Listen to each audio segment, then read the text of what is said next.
हयात Regency में हुआ पर्यटन विकास बोर्ड की बैठक में शामिल हुए सीएम धामी। कहा उत्तराखंड बनेगा पर्यटन केंद्र।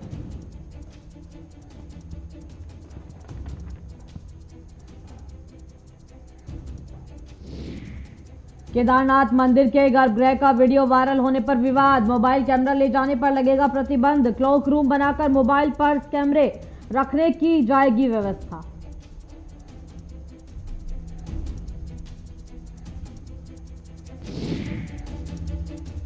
उत्तराखंड में बारिश से नदी नाले उफान। डरकर लोगों ने छोड़े घर। टिहरी में कार के ऊपर गिरा पत्थर, एक की मौत, 3 घायल।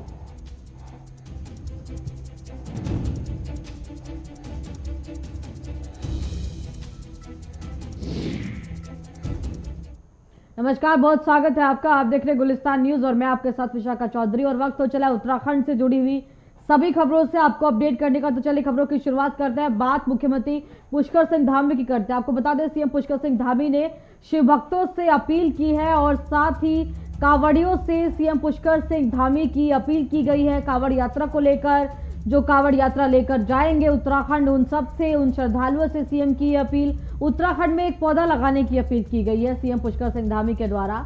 और उनके द्वारा जो चारधाम यात्रा के बाद अब कांवड़ यात्रा में जो श्रद्धालु शामिल होंगे, उनसे ये अपील की गई है कि राज्य में एक पौधा आप जरूर लगाएं आकर। और 4 करोड़ श्रद्धालु कांवड़ में आएंगे सीएम धामी। तो साथ ही कहते हुए नजर आए कि हर कांवड़ यात्री यदि उत्तराखंड में एक पौधा लगाएगा तो अधिकारी गंभीरता से इस पर काम भी करे। सीएम के द्वारा ये भी कहा गया है। तो इस तरह से 4 करोड़ पौधे जो है वो उत्तराखंड के अंदर स्वतः लग जाएंगे। ये बात सीएम धामी कहते हुए नजर आए हैं। और अपील उनके द्वारा कांवड़ यात्रियों से की गई है कि आप उत्तराखंड पहुंचकर एक पौधा उत्तराखंड में जरूर लगाइए। और इस तरह से जो 4 करोड़ पौधे हैं वो उत्तराखंड में मिलेंगे यदि 4 करोड़ श्रद्धालु कांवड़ यात्रा के दौरान, जो अनुमान सरकार के द्वारा लगाया जा रहा है कि पहुंचेंगे।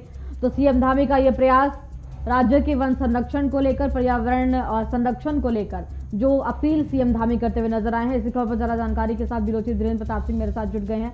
तो फिलहाल किस तरह से सीएम धामी के द्वारा अपील पौधे को लेकर की गई है? इससे पहले भी वो पेड़ पौधों को लेकर तमाम अपील करते रहे हैं। वो गिफ्ट जब लेते हैं किसी के द्वारा या फिर कोई उनसे मिलने पहुंचता है तो भी पौधा लेकर जो अपील है, इससे पहले उनके द्वारा मिलने की गई थी। अब कांवड़ यात्रा में पहुंचने वाले श्रद्धालुओं से उनकी अपील कि एक पौधा जरूर लगाए। कितना अहम ये अपील मानी जा सकती है?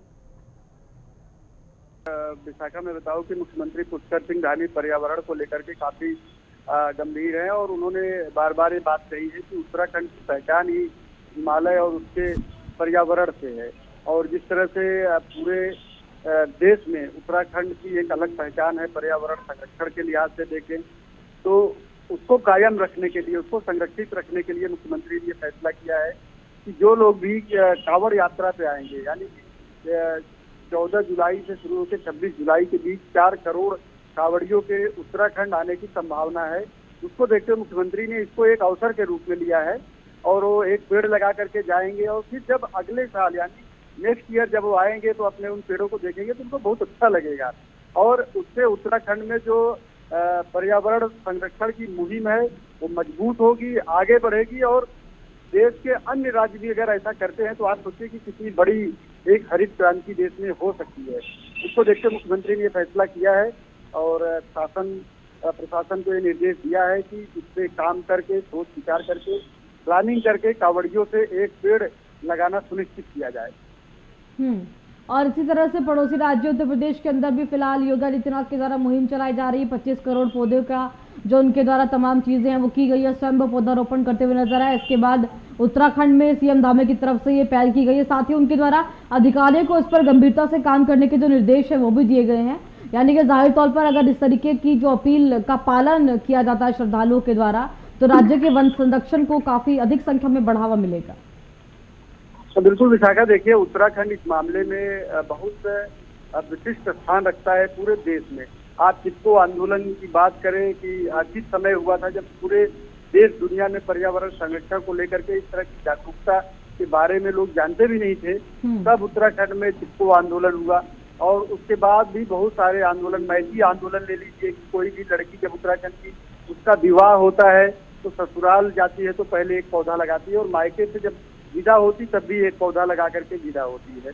तो इसके बीच में आपने देखा होगा हरेला पर्व यहाँ मनाया जाता है, जब पूरे प्रदेश में हरियाली को लेकर के एक पूजा की तरह उसे अध्यात्म से जोड़ दिया गया, एक अलग पर्व और त्योहार ही बन गया है हरेला।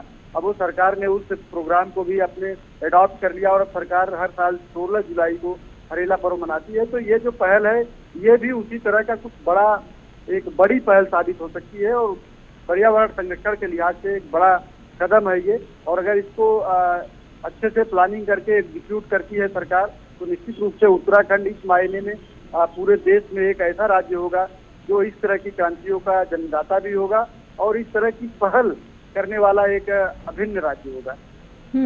और फिलहाल जिस तरह से चारधाम यात्रा के बाद अब कांवड़ यात्रा को लेकर जो तैयारियां हैं वो सरकार करती हुई नजर आ रही है।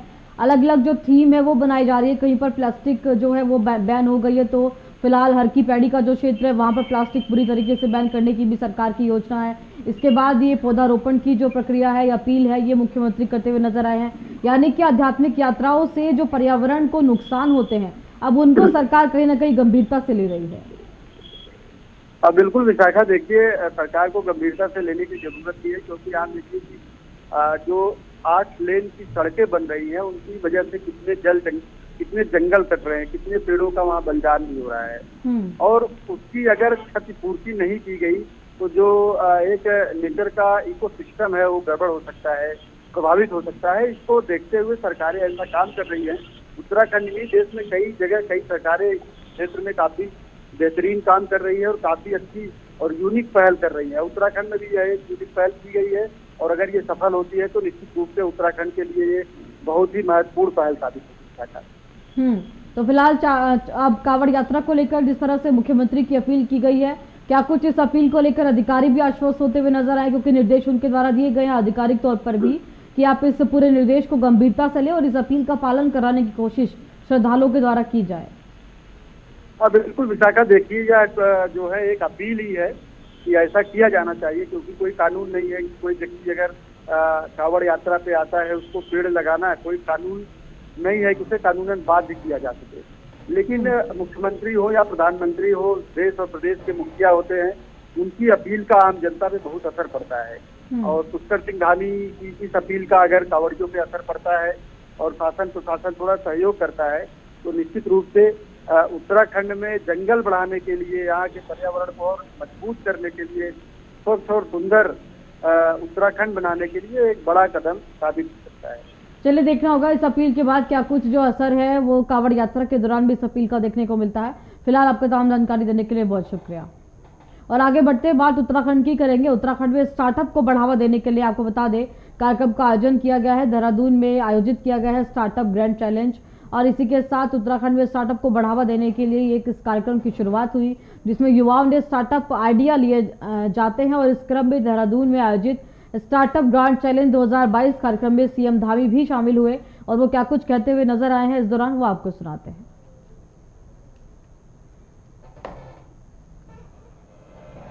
जिस सेक्टर में नवाचार ना आया हो, नए आइडिया ना आए हो, कि नौजवान जिनके पास अपने साधन नहीं है, जिनके माता पिता कोई बहुत बड़ा काम नहीं करते हैं, लेकिन अगर उनके अंदर प्रतिभा है तो उनको उनकी प्रतिभाओं को भी काम करने का अवसर अगर किसी ने प्रदान किया है तो हमारे देश के यशस्वी प्रधानमंत्री मोदी जी ने किया है।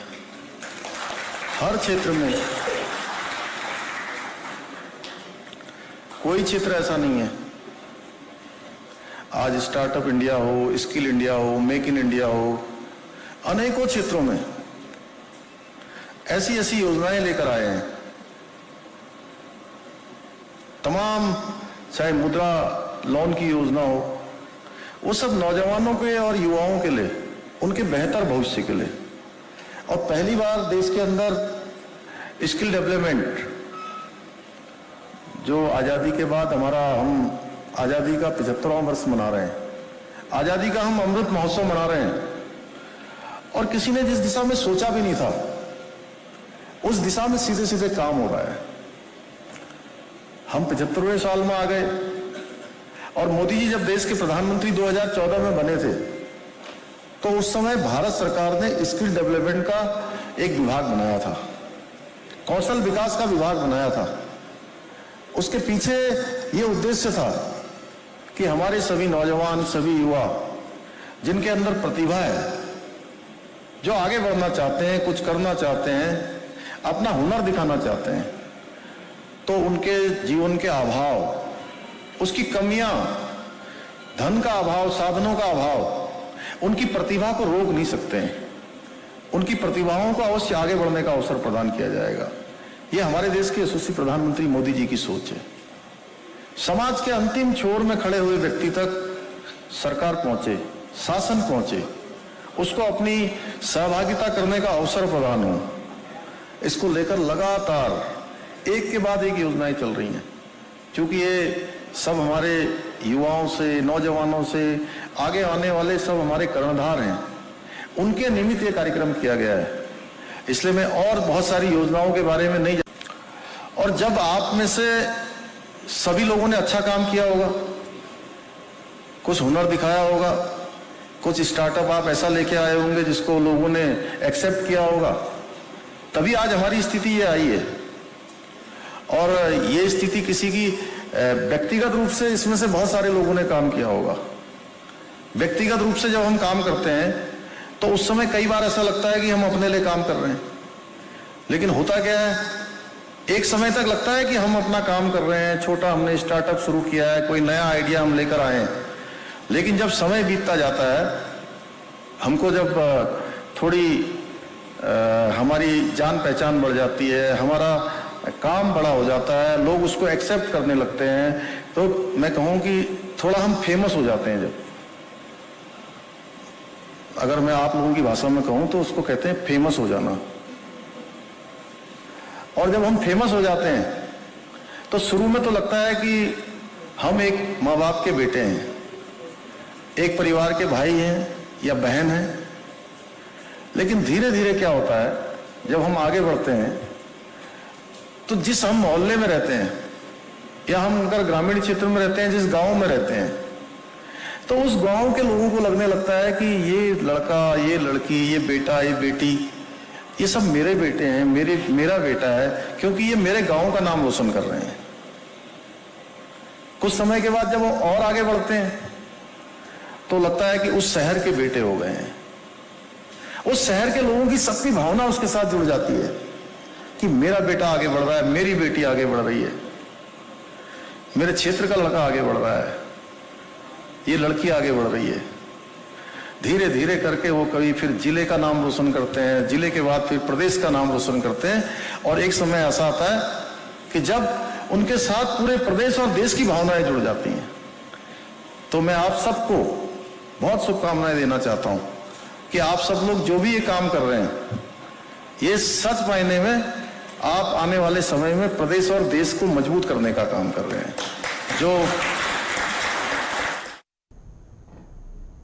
और चलिए आगे बढ़ते, देहरादून स्थित हयात एजेंसी में उत्तराखंड में पर्यटन को बढ़ावा देने के लिए एक बैठक का आयोजन किया गया। आपको बता दें, जिसमें मुख्यमंत्री पुष्कर सिंह धामी शामिल हुए। पर्यटन विकास बोर्ड की इस बैठक के बाद मुख्यमंत्री पुष्कर सिंह धामी ने कहा कि पर्यटन हमारे राज्य का मुख्य आधार है।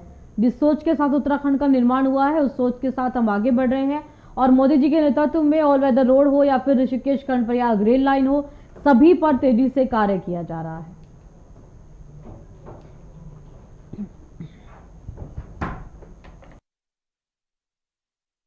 पर्यटन को बढ़ावा देने के लिए राज्य के अंदर मुख्यमंत्री पुष्कर सिंह धामी के द्वारा कहा गया है कि पर्यटन केंद्र उत्तराखंड बहुत जल्द बनेगा, और इसके लिए हर एक कोशिश जो है वो राज्य सरकार कर रही है। साथ ही तमाम जो प्रोजेक्ट हैं उन पर कार्य चल रहा है, और अधिक गति से उन सभी कार्यों को गति भी दी गई है। बढ़ाने के जो कार्य है वो किया जा रहा है, ताकि जल्द से जल्द हर क्षेत्र में पर्यटन को बढ़ावा राज्य में दिया जा सके और एक पर्यटन केंद्र के तौर पर राज्य को विकसित किया जा सके। और चलिए आगे बढ़ते हैं, एक और बड़ी खबर आप तक पहुंचा देते हैं। सर्वेक्षण के दौरान बद्रीनाथ मंदिर में हल्की दरार आई। आपको बता दें, बड़ी खबर आप तक पहुंचा रहे हैं।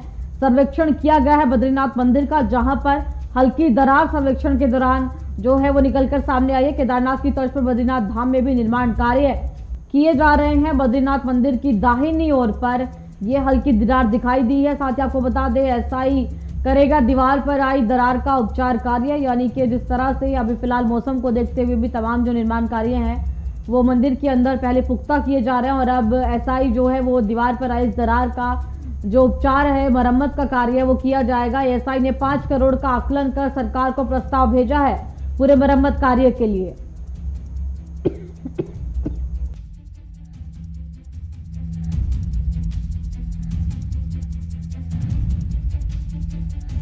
और बद्रीनाथ मंदिर के पीछे ग्लेशियर के लिए भी जो सुरक्षा की दीवार है वो बनाई जाएगी, क्योंकि ग्लेशियर जो है मंदिर के जस्ट पीछे है और उसके लिए भी सुरक्षा की दृष्टि से ये सुरक्षा दीवार बनाई जाएगी।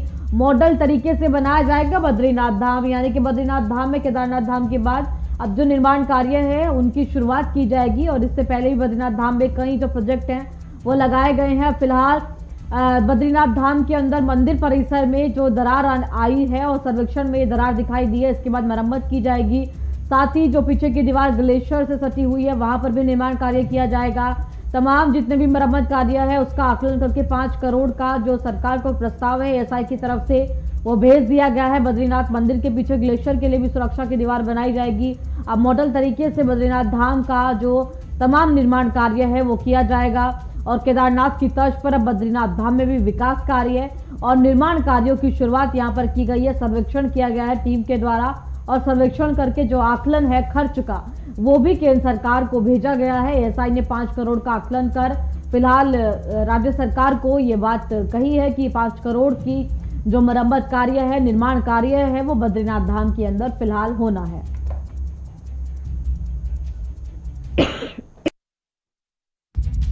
तो ज्यादा जानकारी के साथ संवाददाता धनराज मेरे साथ जुड़ गए हैं। धनराज, फिलहाल किस तरह से केदारनाथ धाम में इस समय निर्माण कार्य जो है वो बहुत अधिक पूरे हो चुके हैं और काफी अधिक जो है वो भी होने हैं। इसके बाद बद्रीनाथ धाम में भी अब निर्माण कार्यों की जो सर्वेक्षण है वो किया गया है। साथ ही दीवार पर दरार जो है उसकी मरम्मत के लिए भी अब तमाम जो स्थिति है वो आकी गई है सर्वेक्षण के दौरान। साथ ही 5 करोड़ का आकलन एसआई की तरफ से किया गया है। बिल्कुल विशाखा, जिस तरीके से देखा जाए बद्रीनाथ में कहीं ना कहीं निर्माण कार्य लगातार जारी हैं और उसके चलते जो एक तरीके से कहा जा सकता है कि जो 5 करोड़ की बात आपने कही है कि 5 करोड़ से भी अधिक के जो कार्य हैं वहां पर चल रहे हैं।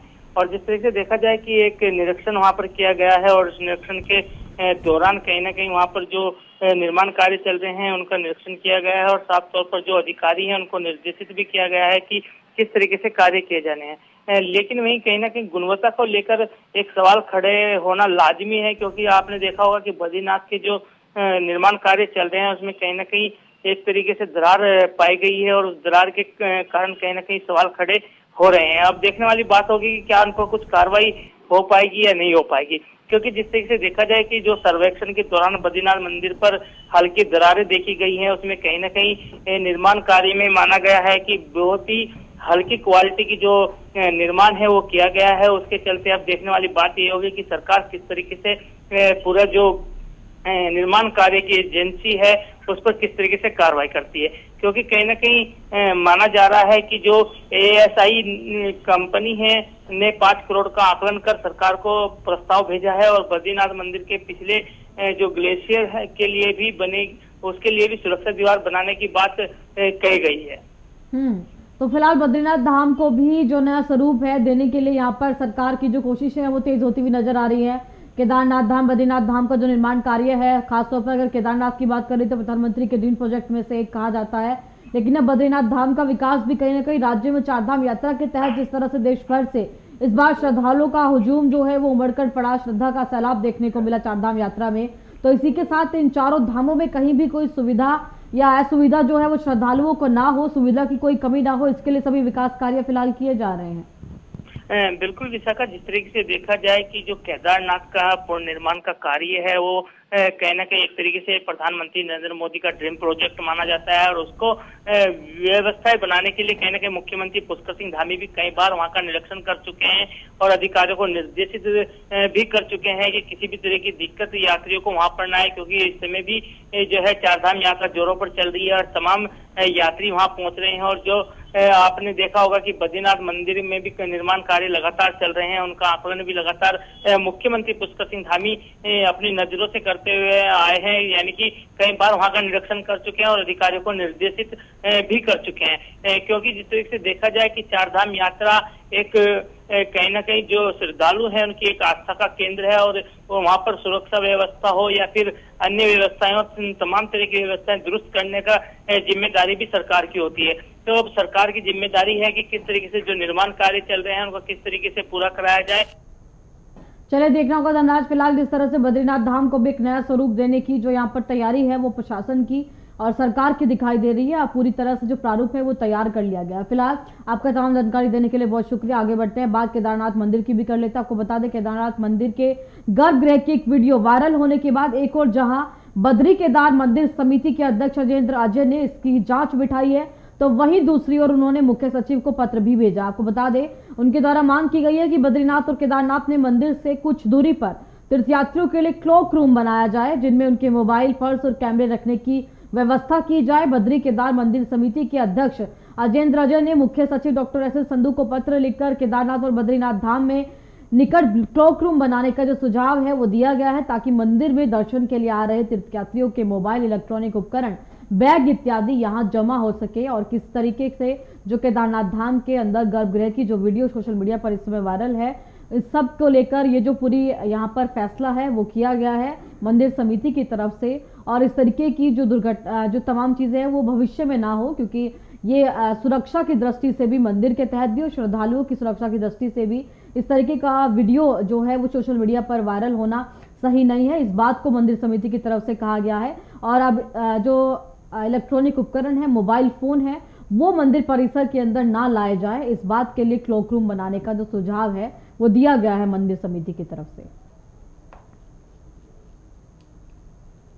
और चलिए आगे बढ़ते हैं, बात पौड़ी की कर लेते हैं। समय समय पर फिलहाल जिलाधिकारी डॉक्टर विजय कुमार जोगंडे के दिशा निर्देश पर आज मुख्य चिकित्सा अधिकारी प्रशांत कुमार आर्या की अध्यक्षता में पौड़ी में तहसील दिवस का आयोजन किया गया। आपको बता दें आयोजित तहसील दिवस में कुल 11 शिकायतें दर्ज हुई हैं। मुख्य विकास अधिकारी ने संबंधित अधिकारियों को निर्देशित किया है कि अपने ही स्तर से समस्याओं का निस्तारण करना सुनिश्चित करें, जिससे लोगों को मुख्यालयों के चक्कर न काटने पड़े। साथ ही उन्होंने कहा है कि अधिकारी समय पर फील्ड निरीक्षण भी करें।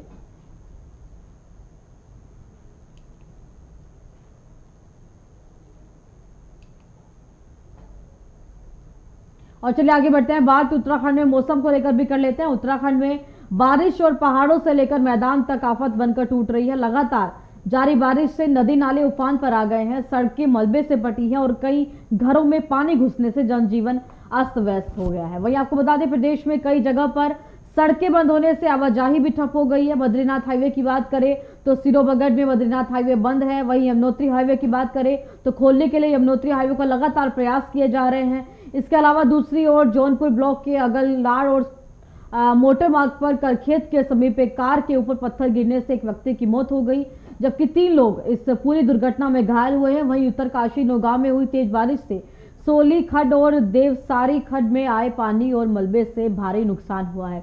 यानी कि मानसून की दस्तक के बाद ही जो ऊपरी पहाड़ी क्षेत्र है, ऊपरी इलाके हैं, चाहे वो उत्तरकाशी हो, पौड़ी हो, चंपावत हो, सभी जगह पर फिलहाल इस तरीके की जो घटनाएं हैं वो देखने को मिल रही है। भूस्खलन सड़कों पर हो रहा है, राजमार्ग जो है, नेशनल हाईवे बंद है और इसी के साथ जो रास्ते पहाड़ी क्षेत्रों तक मैदानी क्षेत्रों को कनेक्ट करते हैं वहां पर भी भूस्खलन की घटनाएं निकलकर सामने आ रही है, जिसके बाद राजमार्ग बंद हो रहे हैं। साथ ही वाहनों पर पत्थर गिरने की घटना भी लगातार 2 से 3 घटना अभी तक निकलकर सामने आ चुकी है मानसून की दस्तक के बाद से ही। और तमाम जो ऊपरी क्षेत्र है वहां पर लगातार मौसम की खराबी के चलते, भारी बारिश के चलते, मलबा आने की वजह से जो तमाम व्यवस्थाएं हैं वो आम जनता को, पहाड़ी क्षेत्रों में रहने वाले लोगों को झेलनी पड़ रही है। और इसी खबर पर जरा जानकारी के साथ संवाददाता संचित मेरे साथ जुड़ गए हैं। तो फिलहाल मानसून की दस्तक के बाद से ही राज्य में तमाम जो घटनाएं हैं, दुर्घटनाएं हैं वो भी निकलकर सामने आ रही है। एक तरफ कहीं सड़कों पर मलबा आने से लोग परेशान हैं, तो वहीं कहीं भूस्खलन की घटनाएं निकलकर सामने आ रही है। वाहनों पर पत्थर गिरने से अभी तक 2 से 3 लोगों की मृत्यु हो चुकी है। क्या कुछ इसके अलावा फिलहाल मानसून की स्थिति के तहत प्रशासन कर रहा है? देखिए, उत्तराखंड की अगर आप बात करेंगे तो उत्तराखंड की जो भौगोलिक स्थिति है वो इसी तरीके की है कि उत्तराखंड में जब मानसून सीजन आता है तो प्राकृतिक आपदाएं जो उत्तराखंड के अंदर है वो होने लग जाती हैं। चाहे उसमें आप देखिए कि भूस्खलन जैसी समस्या देखने को मिले, चाहे आप कहें कि पर्वतीय क्षेत्रों में पहाड़ गिरने की हो या मैदानी क्षेत्रों में पेड़ गिरने की समस्या हो, ये सब लगातार चलता रहता है। लेकिन प्रशासन को अलर्ट मोड पर रखा जाता है और प्रशासन की की जिम्मेदारी बनती है कि जो भी पहाड़ इस तरीके का है या जो भी पेड़ इस तरीके का है उसको काटने का काम किया जाए, जिससे कि लोगों की जान पर कोई खतरा ना बने। और आप देखिए कि उत्तराखंड के अंदर अभी कुछ दिन पहले हादसा हुआ कि मसूरी जो हाईवे है वहाँ पर पेड़ कार के ऊपर जा गिरा, जिसमें कुछ लोगों की मृत्यु भी हो गई। तो सरकार इस तैयारी को कर रही है, जैसे मौसम विभाग अलर्ट जारी करता है तो जो सरकारी मशीनरी जो है NDRF को रेस्क्यू के लिए अलर्ट पर रखा जाता है, और जो जिला प्रशासन है, वन विभाग है और ऐसी तमाम जो एजेंसियां हैं उनको इस काम पे लगाया जाता है कि जो इस तरीके की प्राकृतिक आपदा या कहें कि घटनाओं का कारण बन सकते हैं, तो जो खतरे का निशान हो सकता है उन सब चीजों को सुचारू रूप से किया जाए। भौगोलिक स्थिति तो हिमाचल प्रदेश की भी है, वहां पर भी इसी तरीके के जो पहाड़ हैं स्थितियां हैं वो पाई जाती है, लेकिन वहां की सरकारों ने जिस तरह से प्रबंधन किया है, चाहे वो आपदाओं को लेकर हो या फिर पहाड़ी क्षेत्रों में विकास को लेकर हो, लेकिन उत्तराखंड में आज भी पहाड़ी क्षेत्रों से लोग पलायन को मौजूद है। मानसून की दस्तक होने के बाद ही गांव के गांव खाली हो जाते हैं और सरकार बात करती है कि आपदा प्रबंधन पर बैठक की जा रही है, सरकारी अधिकारियों को निर्देश दिए जा रहे हैं, लेकिन नतीजा कुछ नहीं है। देखिए विशाखा, पलायन एक अलग मुद्दा है, पलायन का मानसून से कोई लेना देना नहीं है। लेकिन अगर आप बात करेंगे कि हिमाचल प्रदेश के, तो पहाड़ों की जो स्थिति है, ऐसे राजस्थान में भी पहाड़ है, उनके पहाड़ों की जो स्थिति है वो अलग है, जो उत्तराखंड के पहाड़ है वो अलग तरीके के हैं। तो उसके लिए जो प्रशासन की, चलिए देखना होगा आखिरकार किस तरह से फिलहाल प्रशासन और सरकार के द्वारा मानसून की स्थिति के तहत तमाम राज्य के अंदर जो व्यवस्थाएं हैं उनको संभालने का कार्य किया जाता है। फिलहाल के लिए खबरों में इतना ही। आगे की सभी खबरों के लिए आप देखते रहिएगा गुलिस्तान न्यूज। नमस्कार।